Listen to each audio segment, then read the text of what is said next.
Hello, I'm Miriam Walker-Khan and welcome to the 8th Annual Football Writing Festival. We have got a whole series of events coming up this week, both online and at the National Football Museum in Manchester. Now, if you click the description below, you can see a full programme of all the writers and speakers that we've got coming to talk to you.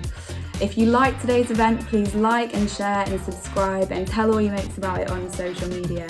Now today is super exciting because we are joined by Narinder Dhami, whose novelisation of the film Bend It Like Beckham is fast approaching its 20th anniversary. Enjoy. Narinder, welcome to the Football Writing Festival. We're very excited to have you here. Can you tell us a bit about Bend It Like Beckham, the book, and how that came about from the film? Well, I was contacted by Hodder Children's Books by someone I'd worked with before. And she said, quote, "There's a little British film coming out in the next few months." I think it was December of 2001, because the film came out in April 2002.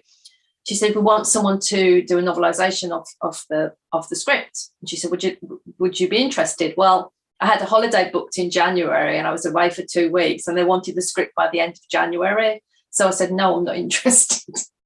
And then she said, well, we can give you a bit more time. She said, we lived in Cambridge then, so it was easy for me to get to London to see a press screening. So there was about 8 people in this tiny cinema in Soho. And I watched this film with my husband, absolutely loved it, and said, yes, if you can get me more time, I will do the novelisation. So I did that. I got a DVD of the film, because obviously this was 20 years ago, and I got the script and I novelised it from that. And then I forgot all about it. And then one day my husband, who worked in London, came home and said, you know that little film you were novelising? There's huge posters on the buses around London. And then I started seeing posters on the buses around Cambridge, and I thought, this is not so little. And as it turned out, it wasn't such a little film after all. Yeah, I don't think now, like 20 years on, describing Bend It Like Beckham as a little film sounds crazy, because it's such a, it feels like an important like cultural moment. So like, what was it like for you when you went from like seeing the film, knowing that you loved it, but not knowing, I guess, how big it was going to be? What was it like actually putting that like on paper? Well, I wanted to do justice to the script, which I thought was great. It was very similar to my own background, you know, Punjabi Sikh family, and it was funny. It was, you know, it was tense. It was emotional, and I wanted to capture all that in the novelisation, because of course, when you watch something in the cinema, you have close-ups of the characters, you can see their emotions and whatever. But in a book, you have to flesh that out. So my main aim was to make sure that what was shown on screen was faithfully depicted, but also to add in the extra things, the extra details that you need in a book. And how kind of closely was it linked to the book? Did it have to be kind of exactly the same, just in book form? I never actually spoke to Narinder Dhami, but I had to do a sample for her so that she could approve it, and it was approved. And I stuck very closely to the screenplay that I got, and I had a rough cut of the film. I think she was actually in America, actually editing the film ready for release when I had this DVD and the script. So I stuck to it quite closely. I'd done a lot of novelisations before. I'd novelised a lot of Disney movies. So I had the bare bones of how to do it. And did you work closely with, maybe not Narinder, but like any other producers or people who wrote the film? No, it was just like writing a book for a publisher. I worked closely with I didn't actually work that closely with the editor. I think they thought, because I was experienced, I was an experienced author by that point, even 20 years ago, and I'd done novelisations before. They gave it to me. I did it. I sent it back, and it was approved pretty, you know, almost straight away. And then the film came out. I think the book came out in April, about the same time as the film. And now, when you like look back at Bend It Like Beckham, like the moment, like as a piece of kind of culture in the early 2000s, how proud are you that you were kind of part of that movement, I guess? It's only with hindsight now, obviously, I look back, because during the 1980s I was teaching in London mostly during that period. And Black and South Asian characters were just coming into books, but it was almost like, looking back, these characters were put in books and things about the cultures were explained, but it seemed like it was mostly for white, non-South Asian, non-Black people to understand let's talk about South Asian because that's what we are, the cultures, the family. It seemed like it was more for them, whereas now publishing is trying to be more inclusive for the readers of those cultures. But back then it was different, and those books tended to be quite worthy things, like for older readers, things about arranged marriages, that kind of thing. And I think in the timeline of how this changed, I think the television series Goodness Gracious Me had a massive impact on that, because it was suddenly like, hey, this isn't just about arranged marriages, these people can actually be funny. And then from that, I think without that series, I'm not sure, I think it might have taken a bit longer for Bend It Like Beckham to come about, but it opened up the doors of TV, film, to films, television programs about South Asians that weren't worthy or necessarily made to for a white audience to learn about the culture. Does that make sense? Yeah, because I think a lot of, like, I think what you're saying, like, a lot of people who maybe write about South Asian characters and cultures, like, it's always like quite tokenistic in a way, whereas like Bend It Like Beckham feels like it's way beyond its time in the way it talks about things, different, you know, issues culturally, and how like culturally we're different to just white English people. So did you feel like, oh, okay, this actually is like a bit of a turning point because people kind of get it more, and it's like, it's about football, but it's getting all these things right as well? It was a film that you can enjoy. It didn't matter if you didn't know anything about South Asian culture or about how Punjabi Sikhs live or anything like that. It didn't matter. And also back then, I think a lot of parents from other cultures would not have been very happy for their own girls to play football. Their own daughters didn't have to be South Asian, so they could relate to that.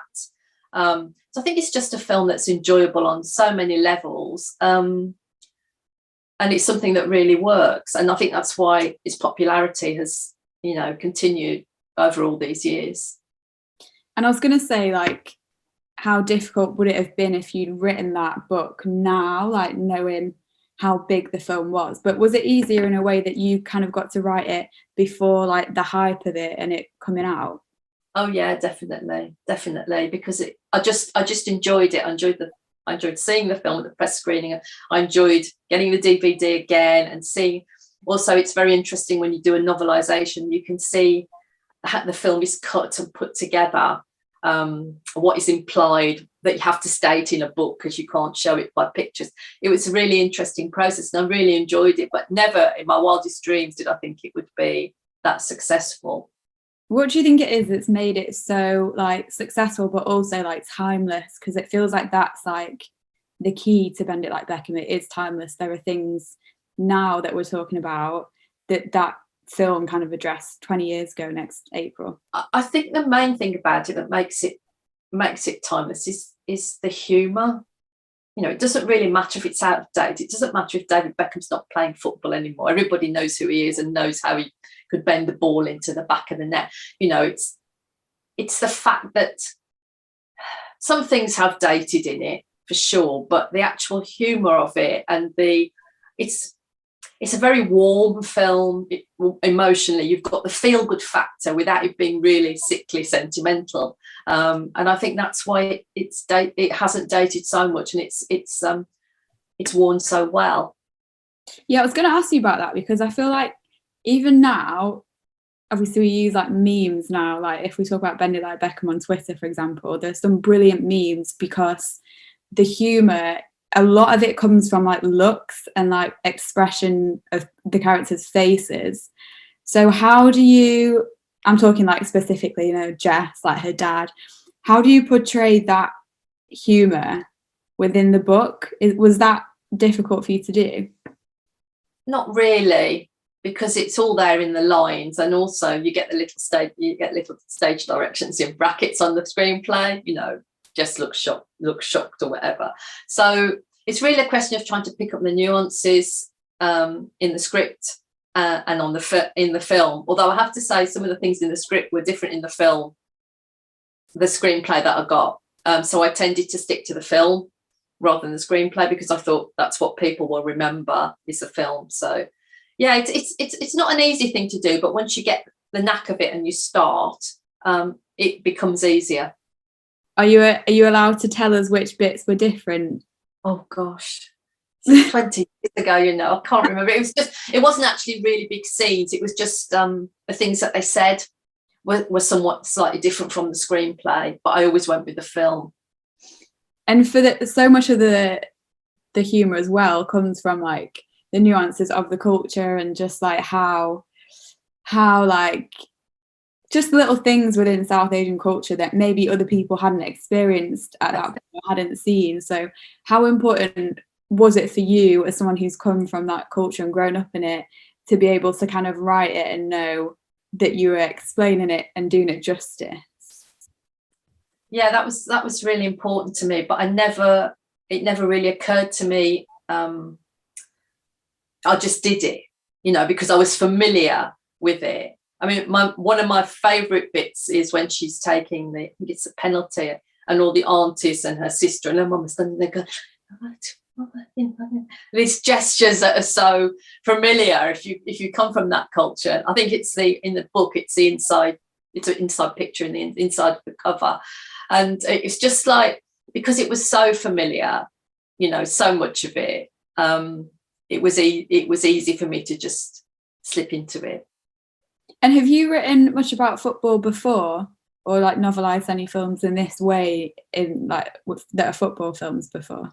I've written short stories that have got a football theme, and I did have a series out many years ago about a girls' football team. But it's quite difficult to write about football without being cliched. It's ever so hard to describe someone, taking a run, passing, getting the ball back, not making someone scoring a goal. It seems easy to describe, but it's all very predictable. It's really hard to find new ways to describe it. So that is a bit of a challenge if you haven't got a screenplay to work from.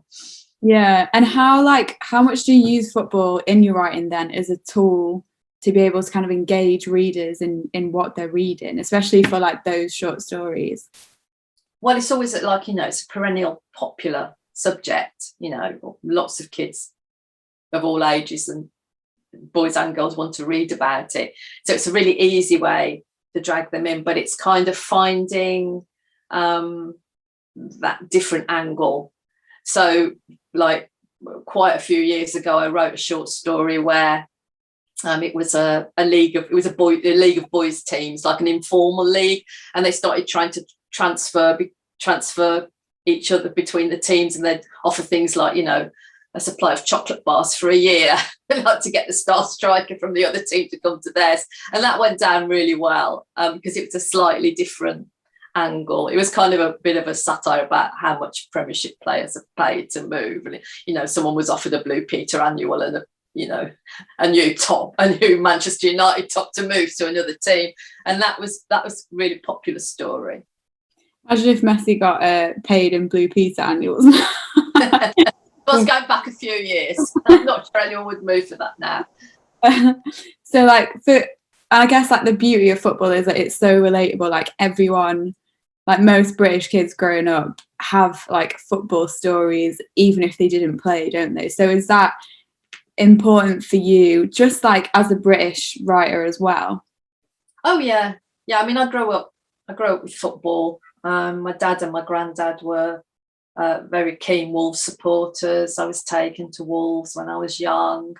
Growing up, well, when I was a teenager, I was at uni, and then it all went out the window. I didn't really follow it, and then I came back to it later. I think the beauty of it is you can always come back and get back into it again. So when I got back into it, I was going to Tottenham with my husband, who's a Tottenham supporter, and then we followed England for quite a long time across the continent. And around, whenever Wembley was being built, we followed them around the country because they were going to the Villa Park, St James's Park, Old Trafford, because Wembley was still being built, and we followed them. We actually went to Euro 2004, which was great.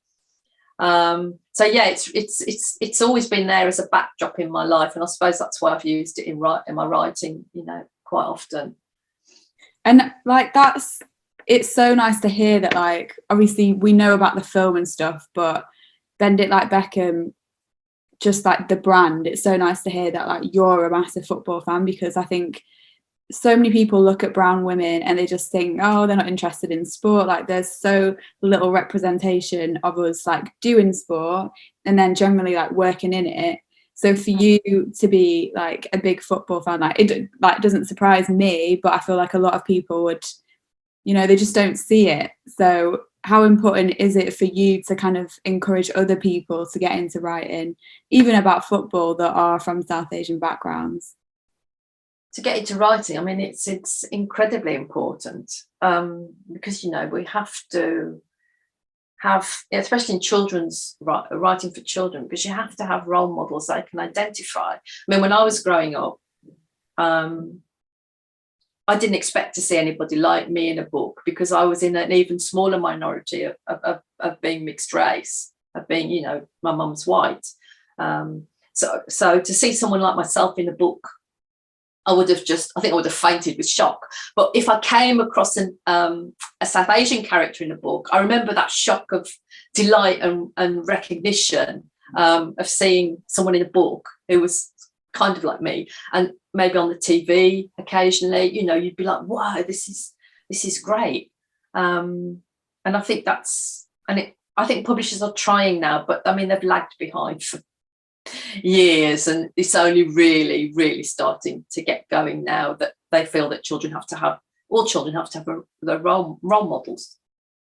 Yeah, and when you're talking about representation, like obviously you've mentioned Goodness Gracious Me, Bend It Like Beckham, but I feel like for the kind of key like films or like moments, like East is East definitely is one for South Asians, and obviously that is about a mixed race family. I'm mixed race as well, and it was like, it blew my mind watching that film, because I was like, I don't know anyone apart from my brothers and some cousins. Like, I don't know anyone else who's mixed race. So when you see that, like, it makes you realize like how important representation is, right? And for those, like, I feel like they're in the same category of like legendary British South Asian pieces of work that will just like live on forever. Do you think we're due another one soon? Yeah, I think we are. I think these have been key points.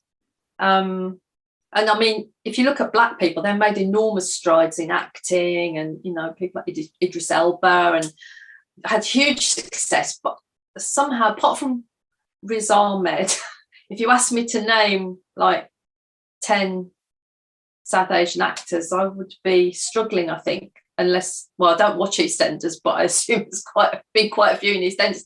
Yeah, I think we haven't quite come through in that way yet. I don't know if it's because most parents don't want their kids to be actors or writers. They prefer, the traditional prestigious professions like doctor and whatever, accountant. I don't know. I think we're lagging behind a bit in that respect. I mean, East is East was, I can't remember if it was before Bend It Like Beckham, but it's been a long time. Yeah. Since that came out. And I think, so much of it is representation. And then there's like this cycle, like obviously for a lot of Black communities, like there have been huge like Black actors especially, and then like that can lead to people seeing it and then believing that they can do it.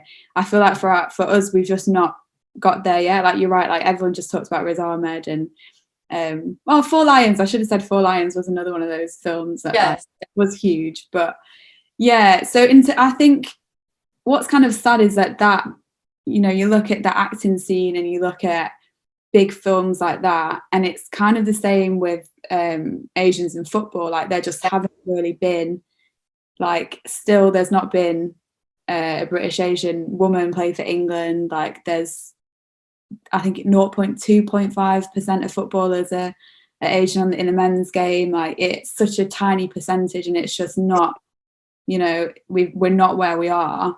And what kind of like strikes me is that when you look at like Bend It Like Beckham and how it came out in 2002, and then all of a sudden next year we're 2 decades away from that, and there's just not been, sometimes you think, okay, well, like it's not real, but Jess is a fictional character and she's a bit of a role model for Asians in football, so like why hasn't there been more since that? And do you feel like that's something that we really need to push on and kind of help? I think so, because when I think back to when I was teaching, admittedly it was quite a few years ago, but the South Asian boys were playing football in the playground with the others. They weren't, you know, off doing something else. So, and the girls also, I mean, going back a few years, but I personally don't understand why more aren't coming through. I've got no solution to it. I don't know if you have, why you think this happens. They're obviously getting to a certain point and then giving up football, I think.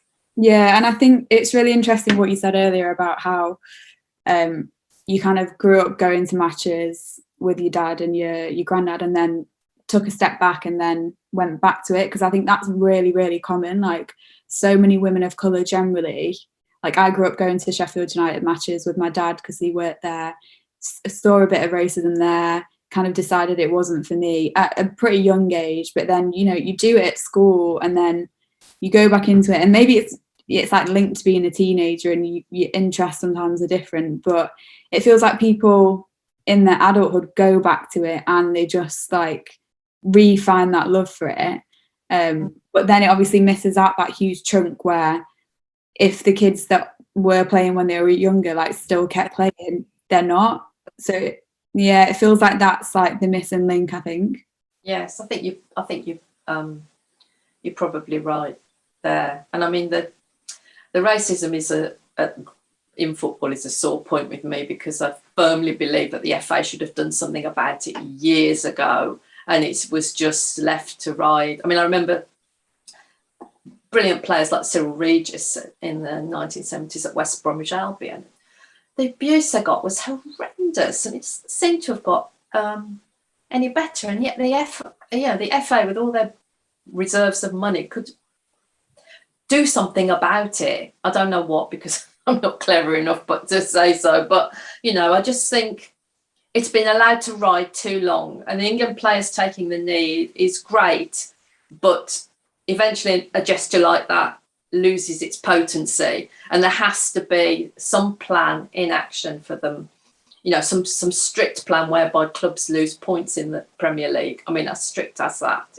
If you know, there's constant racist catcalling at their games, it's just not on in this century, in this day and age.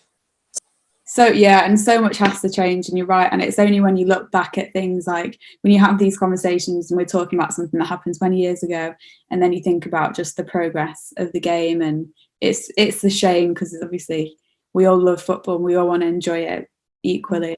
But just going back to your writing, like how much of your writing do you kind of, maybe not with Bend It Like Beckham because of it was a novelisation of a film, but how much do you kind of draw from your own experiences like in life generally, and how much do you bring to your books? I've always used my own life. Like I wrote a series about 3 sisters, which is me. I'm the oldest of 3 sisters. I've used events that happened when I was teaching in primary schools and in secondary schools. You always do, you know. Even if you're writing fantasy, you're using things that have happened to you or you know have happened to other people, and your ears are always like open to any interesting snippet of information you're on the TV or you read online, and you think, oh, that would make a good story, or that would make a good plot episode. And it's always, mind's always constantly turning like that, picking things up, you know, that you can use. And do you find it easy to then, I guess if you're like a naturally gifted writer, it's maybe the easiest bit is getting it down, but is the hardest bit like imagining those and like turning them into something that could be part of the book? Yeah, for me, the worst, well, not the worst, but the most difficult thing is to get an idea that I like, that I think has got legs and will, work for a whole book.